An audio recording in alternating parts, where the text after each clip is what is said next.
everybody. Welcome to another edition of Ace on Music. I am joined by my faithful producer and my long-suffering assistant, Sean, my fellow friend in music. I like So that. Suffering.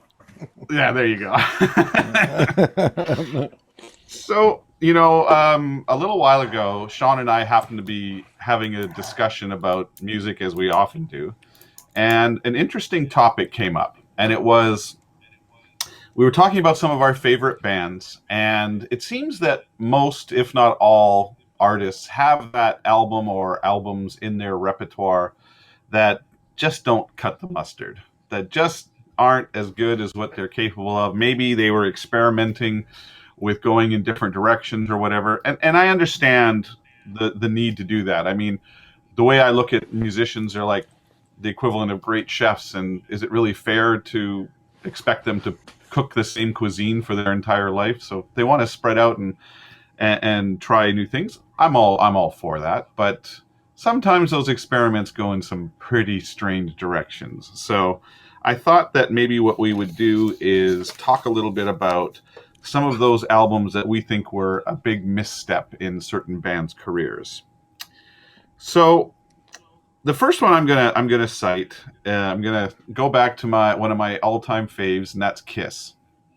So there's a lot among Kiss fans. There's a lot of discussion about the best and worst albums that this band has done, and they've certainly done a lot of experimenting over their career.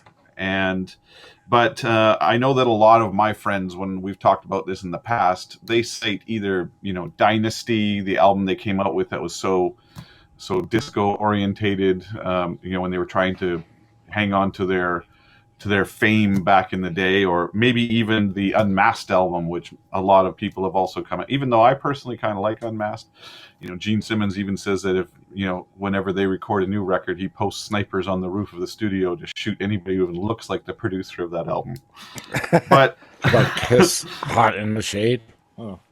I liked Hot in the Shade. I mean, there was some really good tracks on there, I thought. But I think the big misstep happened in the late '70s when Kiss was at their absolute height, and they decided that Kiss was a big enough brand name that they were going to come out with a solo album made by each band member on this, and they were going to release them all four albums on the same day. And in my opinion, those albums failed because really what it was each one of those records, all four of them, had two or three pretty decent songs, and the rest was absolute filler. And if they had just kept it together and not had their entire lives blow up the way they did, if you culled out those songs from those four solo records, you probably had a pretty decent Kiss record. But what do you think, Sean? I know you're a pretty big Kiss fan. What was your take on Kiss, and maybe what do you think is their big misstep? Oh gosh, here we go picking on Peter Chris on this one, right? But I mean, honestly, I kind of lost it after in the '80s when Lick It Up came out. It was kind of going off in a direction that I mean, I just made a comment about Kiss Hot in the Shade. Those albums kind of stand their test of time. But yeah, I don't know, the solo albums. It's like you said, if you could pick from here and there and make a good Kiss album, you can get a great one out of it, right? I think so. Yeah, for sure. Now, Mark, I know you're not as familiar with the entire Kiss catalog, but you are a Kiss fan and you have seen them and know some of their stuff. Are you all familiar with the records that we're talking about? So I am a little bit familiar with it, but mostly when it comes to their worst albums, I can best define them as the albums I really have no recollection of.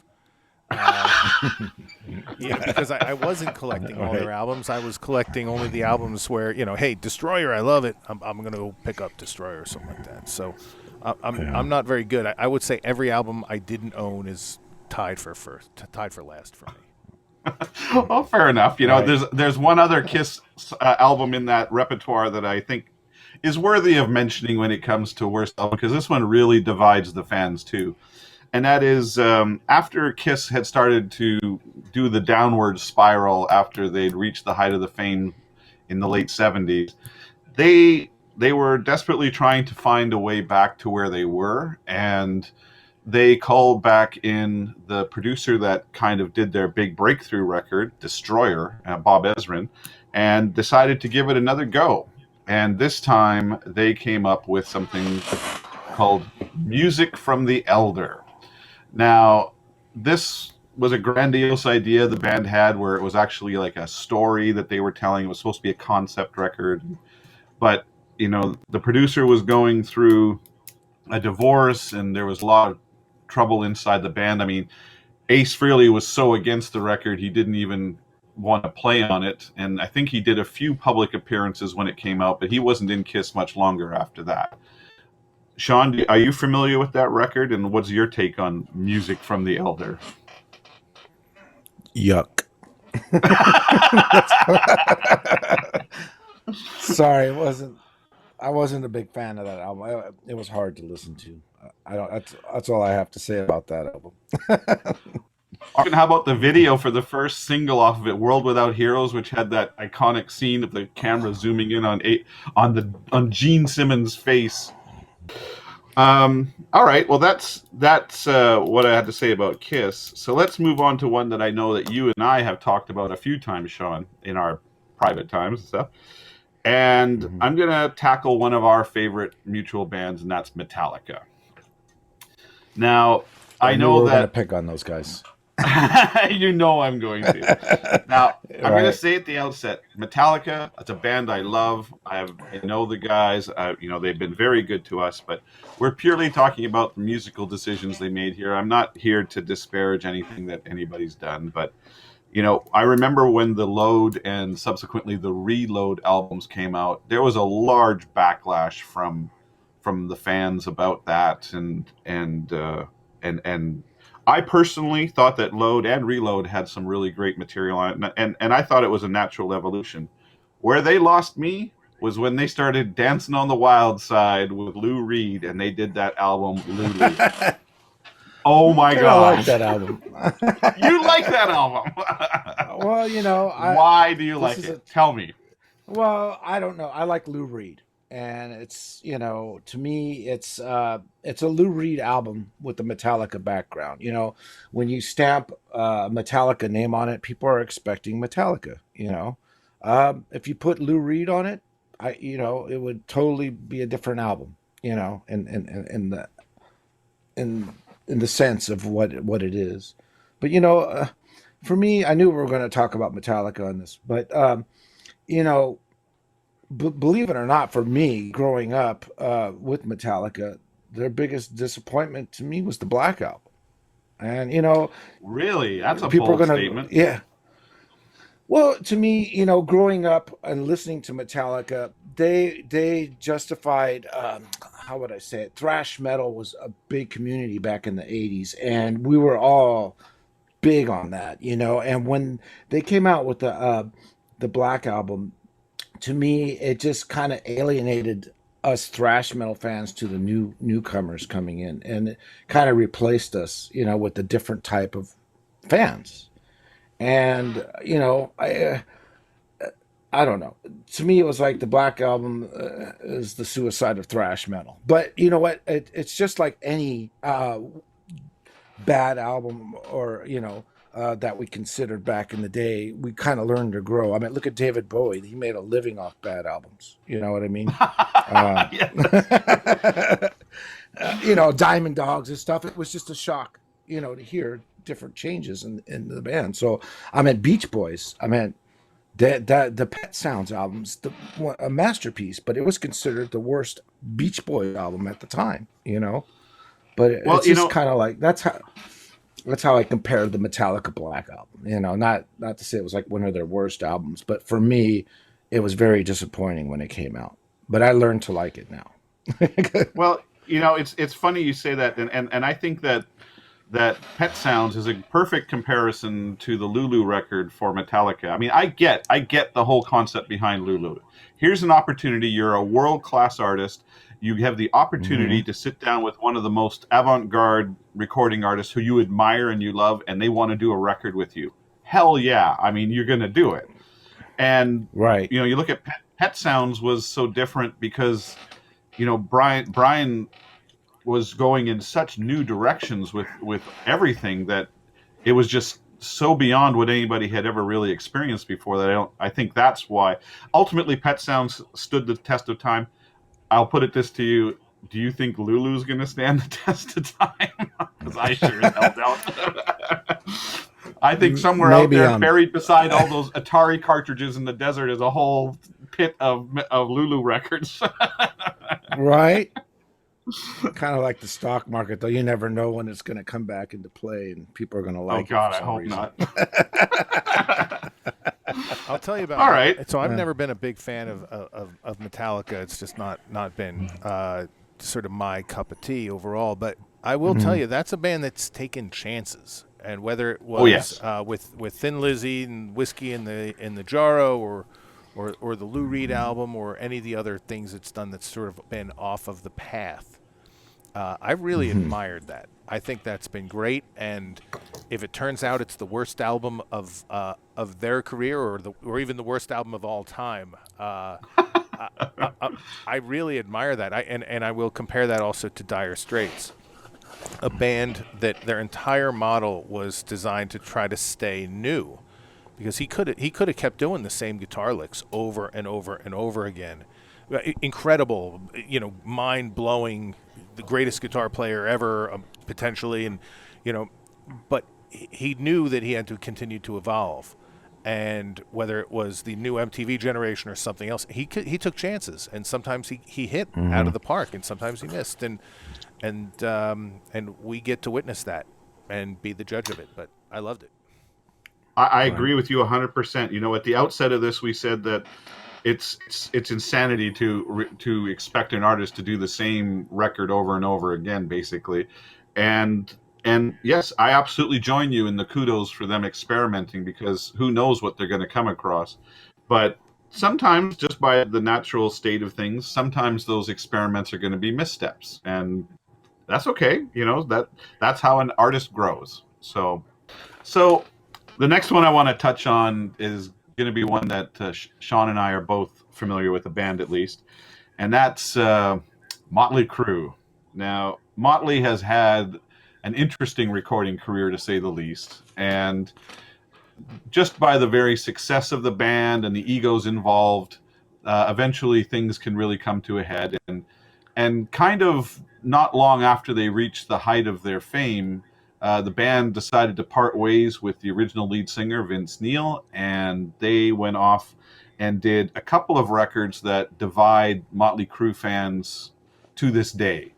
And I wanted to talk about both of those because I think the one that I think is unfairly maligned by a lot of people is the self-titled album where they brought in John Corabi to do the vocals. I personally think that album is one of the best Motley Crue albums that was ever made as an album. I really enjoy it. It's one I still listen to on a regular basis to this day. But where I think they really did a misstep was not long after they did that self-titled album with John. They decided that they needed to go back to the formula that had made them so famous, and they invited Vince back in, and they did a record that ugh, is called Generation Swine, and it was Motley's attempt at doing like almost like their take on punk rock or something like that. I don't know what it was, but man, oh man, did that album stink. What did you think of those two albums there, Sean? Well, what year was that? That was in the '90s, right? Um, I'm thinking 90. 1990, 90, somewhere around there. Yeah, I think all those bands were trying to find a niche in the music industry because that new metal was coming in, and Yeah. hair metal was coming out, and it was, I don't know, even like bands like Slayer had their you know Turbo Yeah. album. But yeah, no, I Yeah. wasn't a big fan of those.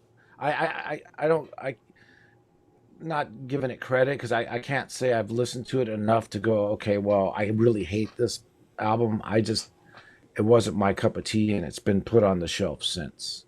Those two albums you talked about. Fair enough. But Mark, I need to Mark, go are you back at and all? listen to them.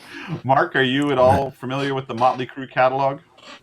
I can officially say that I had heard of Generation Swine as being one of the worst albums of all time. I can say that for sure. Apart from that, That's that around. All right. Well, the next one I'm going to tackle is one that is very close to my heart, and Sean will laugh at this one, but I haven't really talked about it an awful lot on this show, but one of my all-time favorite bands is Megadeth. There's just something about the music that Mustaine comes out with, and especially the lyrics. I think Dave Mustaine is one of the great lyricists, and I don't think he gets the credit he's due for it. And the problem that Dave Mustaine has had, and we've seen it evidenced throughout all kinds of things, including some kind of monster movie from Metallica and things like that. And as most of you will know, Dave started out as being the guitar player in Metallica, and then due to some personality conflicts and other issues, ended up leaving and forming Megadeth. But I think that for most of Megadeth's career, and even Dave will admit this, he was constantly chasing the success that Metallica ended up achieving without him, and he wanted to equal that. And in his quest sometimes to make the ultimate selling records in order so he could plant his flag on the top of the mountain, he made a few little hiccups and mistakes. And one of those, in my opinion, is the album Risk. And this album, oh, it's painful for me to even listen to it. I mean, they had a single off it called Crush It, which was Dave's attempt to write that anthemic song that will be played at sporting events when the team needs to rally and all that stuff, but it just failed so utterly. So, Sean, what's your take on Megadeth and the Risk album? Well, for me, the whole catalog, I could find one good song out of every catalog that's one of my favorites because I'm a Megadeth fan. That Mm-hmm. one to me, it I don't know if you take 5 seconds of each song on there and make one song, it might be a great song. But other than that, I'm out. You know All what I right. mean? Like Well, you could take chunks of each song and put it together on there. You might make a couple good songs, but I don't know. It was just one of those albums that really missed the mark for Megadeth. Unfortunately, it really did. you know. There's another one I think that all three of us will be able to relate to to some degree or another, and that is, I think that I'm not gonna, and please don't take what I'm about to say as an attack on the Beatles. In fact, it has nothing to do with the Beatles. But about 11 years after the Beatles came out with what is probably my favorite album, Sgt. Pepper's Lonely Hearts Club Band, somebody out there thought it was a good idea to make a movie based on this iconic album. And the soundtrack to this movie is one of the most. First of all, the movie's abysmal, but the soundtrack's even worse. Where you have the Bee Gees and Peter Frampton doing these just awful covers of these Beatles songs, and the whole thing is just almost nightmarish in its context and the endurance it takes to sit through it. I know that, Sean, you are a massive Beatles fan, so you've got to have something to say about the Sgt. Pepper's Lonely Hearts Club Band soundtrack from 1978. Oh Lord, I'm the total opposite from you. What year did that movie come out? Do you know? Do you recall? 78. I can't. 78. 78. So I was 7 years old. Um, Actually, believe it or not, that movie introduced me to the Beatles. Growing up, Oh, no. I don't know. Yeah, unfortunately, it was in our Laserdisc collection. You remember Laserdisc?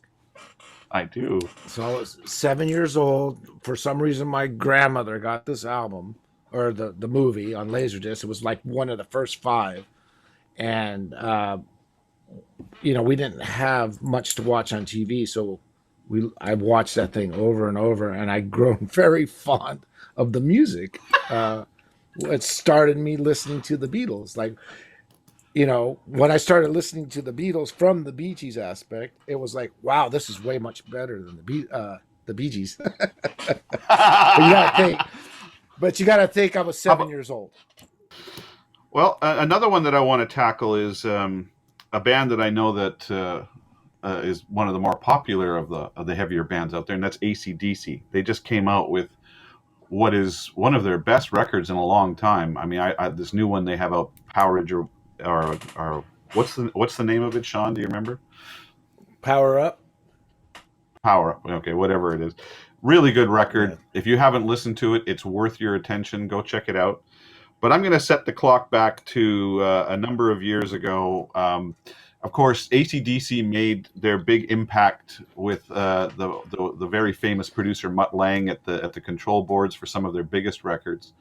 And then at some point, Mutt decided to move on to do other things, and ACDC decided to go into the studio, record a new record, and Malcolm and Angus Young decided that they could produce the record themselves. Now, I have had my experiences throughout my music career with making records. I probably have been involved in, I don't know, 50 or 60 different ones at this stage.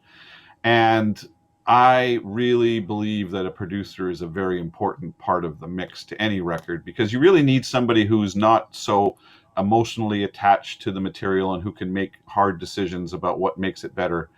And sometimes the songwriters aren't willing to do that. But they decided to go in and give it a shot, and they came out with Fly on the Wall, which, well, it's just not good as far as I'm concerned. I mean, there's nothing on that album that I go back to listen to ever. And what's your take on that Come one, on, Sean? You didn't like Sink the Pink? Sink the Pink That... or whatever? No, that No. was the follow up to For Those About to Rock. Am I correct? I'm not 100% sure, but okay. Well, I mean, being born in '71, my first introduction for ACDC was as a new album experience was For Those About to Rock, and then I Okay. just remember all I remember when that album came out. It hit Music Plus or whatever at the time, Warehouse Music, and I was excited to get it, and I was just very, very, very, very disappointed. And I was like, I didn't want to be the one to go, this album sucks. So I kind of was like waiting to hear what everyone else thought of it. So I'm glad that I wasn't the only one that thought this album sucked. Well, I think it's the biggest. It's one of the best examples that I can put forward. Like I said, you have two genius songwriters here in Malcolm and Angus. I mean, they've arguably written some of the greatest rock and roll songs of all time. But it's clear that you can't discharge the influence that the producer had on the records, because they needed somebody to corral those ideas and make them. Now, Mark, I know you and I have talked about ACDC a few times in the past, and I'm not sure if you're familiar with this particular record, but have you ever heard this one, or the single that came off of it, the Sink the Pink video or whatever it was? I think that this album can be best described as their own worst tribute band. That's a perfect way of putting it. Perfect. That's all I have to All say right. on that subject. Okay, well, I have one more that I want to touch on, and that is, a few weeks ago we lost who is arguably the greatest guitar player of all time in Eddie Van Halen. But Van Halen has had their ups and downs over the years. Certainly a band that has had some incredible luck with changing singers at the height of their fame and then soaring on to even bigger fame after that. And so when Sammy Hagar decided to leave the band after they did the soundtrack to the Twister movie, or the one song that contributed to that, the two brothers, Eddie and Alex, decided they wanted to go ahead with another record and another Van Halen record, but they needed to find somebody to front this band, a formidable task to say the least. And when they had gotten Sammy Hagar, they had pulled him out of a rather successful career of his own, and he had worked with Montrose and other bands, and that chemistry just worked. So I guess they kind of went back to the well, and they pulled out Gary Tyrone, who was singer for Extreme and had much success there, and was now going to try and front Van Halen. And the much maligned Van Halen 3 in '88 came out, and not good, not good. What do you think, Sean? I honestly, I probably flipped through it once, and that was it.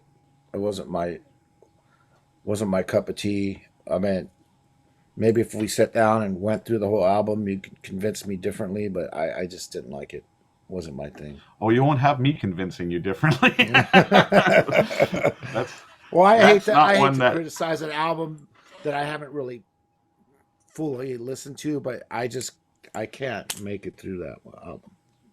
As a Van Halen fan, it wasn't my sound. Well, I think the sound that I the wanted. deals, what sealed the deal for me was I actually got to see the band perform live on that tour with Gary fronting them, and when you heard him trying to do things like the classics that Dave was doing, like Unchained or any of that stuff, it just came across as kind of weak. But then it was in that live avenue when they did play the songs from Van Halen 3 among all of those mega hits that they did. And those were the I got to go to the bathroom or I got to go get a beer songs, because they just didn't stand up when they were in there. So Right. are you, Mark, are you a big Van Halen fan at all? I listened. I like the bluesy root stuff and Ice Cream Man, and Oh yeah. that was where it's at. That was what it meant to be the greatest guitar player, was to be able to pull that stuff off. So that's where I am. Again, I'm kind of, my head is in the place where I if it wasn't jumping off the tracks, I probably didn't become familiar with the album. Right. Just to an example of the worst album by a band to me that everybody heard was something like Innuendo by Queen, kind of like the end of Freddie and stuff like that. But some of these other bands, their collections were just too big for me to follow. Right. Yeah, you gotta be a bit of a fan in order to really get into the bad nuances, as it were. Was there any other albums that either one of you thought that should be worth noting in this conversation? For me, the Doors, Other Voices, was the attempt of a Doors album without Jim Morrison. That one was I actually had that on my short list as a possible one, but I know you're a big Doors fan, so tell me about what you didn't like about it. Have you heard it? It's I not haven't, a Doors to be album. honest. It's not a Doors album to me. It's attempt to branch off into a different sound. It's more like a Raymond Zarek piano playing jazzy. It's just not a Doors album. It doesn't scream Doors. It doesn't feel Doors, and yeah. But the other album I have is go ahead. I'm sorry. Well, just before you leave that one, I'm just curious. I have not heard that record, but I was wondering who was the singer on that one?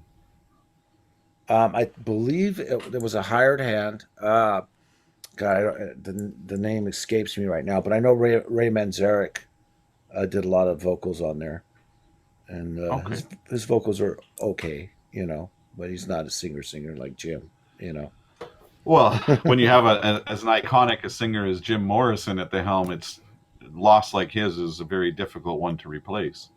How about you, Mark? Are there any other albums that you feel worthy to add to this conversation?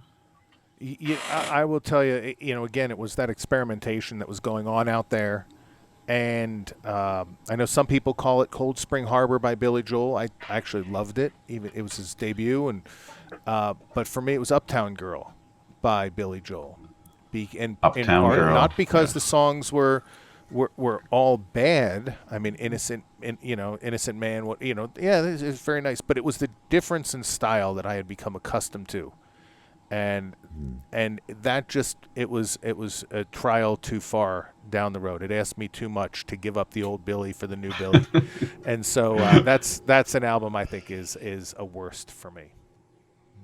I could get that. I mean, I remember that album coming out, and I am also a big Billy Joel fan. But yeah, that one, I mean, obviously it was a huge commercial success and best to him and all that. But when the songs of Billy Joel that really move me, you know, when I think like New York State of Mind or any of the big hit ones that he had in the first 10 years of his career. So they were so much greater songs in my opinion than that one. But you know, he wrote a record that hit at the right time and it hit the zeitgeist the way it should, and it's become a big deal for him, and power to him. But yeah, I agree with you 100%. Now, Sean, a moment ago I cut you off because we were talking about the Doors, and you said you had one more. So I'm going to let you have the last one of our conversation today. What's the last one you want to talk about? Well, there was two on my list here. Okay, well then let's do Forbidden. two. Black Sabbath Forbidden. Yeah. And Queen Hot Space. We didn't even mention Queen Hot Space. Oh, okay. Well, let's start with the Sabbath one. Here you have Sabbath losing their way. Ozzy's gone, Dio's gone, and they're still trying to make music. And they went through a number, and I'm not disparaging the singers who came after Ozzy and Ronnie, but they really seemed lost at that time. And that album really is the physical manifestation of that lost that lostness. It's literally a forgotten album too, I think. Yeah, in fact, until you just mentioned it, it didn't even leap into my mind as even being. But yeah, as soon as you said it, I went, "Yep." And what was the other one you had? Queen Hot Space, which is probably up for debate, but you know, just no, I'm right there with you. Destroyed a lot of U.S. fans, I think. Well, look, I mean, again, here you have a band of four extremely strong songwriters who've written some of the most iconic rock songs in the history of rock, and they all were quite experimental. I mean, even from Bohemian Rhapsody onwards, I mean, who thought of introducing opera into a hard rock song and it becoming one of the biggest hits of all time? And again, we go back to what we talked about earlier, that these artists need to experiment and things like that. So Hot Space comes along, you know, that kind of music was very popular at the time, and they had that huge hit song with David Bowie, Under Pressure. But the album itself, as a Queen fan, I listen to that and I go, oh my, no, no, that's not for me. Mark, I know you are tolerate it more now. Really? What is it about it that has mellowed it over the years for you? I think just listening to so much Queen throughout my life, I go back to that album just to wonder what they were trying to achieve, and listening to all the stories of what Freddie was going through. I just go back and listen to it sometimes, and I'm like, well, it's not fair to call it one of their worst albums, but it is, I guess, off the catalog, right? Now, Mark, I know you're a Queen fan as well. Are you familiar with that album at all? If it wasn't good, I probably didn't buy it. There were a bunch of Queen albums that seemed to come out in rapid succession that I didn't add to my catalog. I think Innuendo jumps out at me again just because of the moment in time. It was so late in his career. He was sick, but he had jumped to a level of iconic status that you couldn't. He was now the greatest of all time, and at that point, you've got a big road to hoe when it comes to the next album that comes out. And so that's, I think, why that album jumps out as so significant and with the greatest of expectations and one of the biggest letdowns. And, of course, I don't think many of us knew he was sick at that point. So so that's it. But when I go through the Queen collection, there are a ton that I basically have never even heard of. Boy, I have to agree with you 100% on Innuendo. I mean, I don't consider it one of their worst albums because I actually rather enjoy it, but it is a very difficult record for me to listen to. Being a huge Queen fan since I was a very young guy, and having been living with their record since the release of, probably the second or third record. And when Innuendo came out, yeah, you're right. No, the world had not been told he was sick, but you just saw the first video that they released for the song "The Show Must Go On," and I mean, he looked like a skeleton. I mean, he was so thin and frail, and they used the pancake makeup to make that even more distinct. And then the actual contents of the song is so emotional, and him basically doing his swan song in that song. It's so difficult to listen to just because there's so much emotion in it. And being a big Queen fan and a big Freddie fan, it was like his big send off to both his bandmates and to his fans. So very, very hard to absorb that one. All right. Well, I think that this has been kind of fun. I really enjoyed this conversation, and I want to thank both Mark and Sean for participating. And I want to thank all of you out there for your continued support of the show and for your feedback. You can leave comments down in the in this YouTube section or in whatever format you're listening to this, or you can send us an email to acetalksmusic@gmail.com. And after this, we're going to go head over to our after hours show, which is exclusive to the patreon.com platform. So you can go join us over there at patreon.com/aceonmusic. And until next time, please stay safe.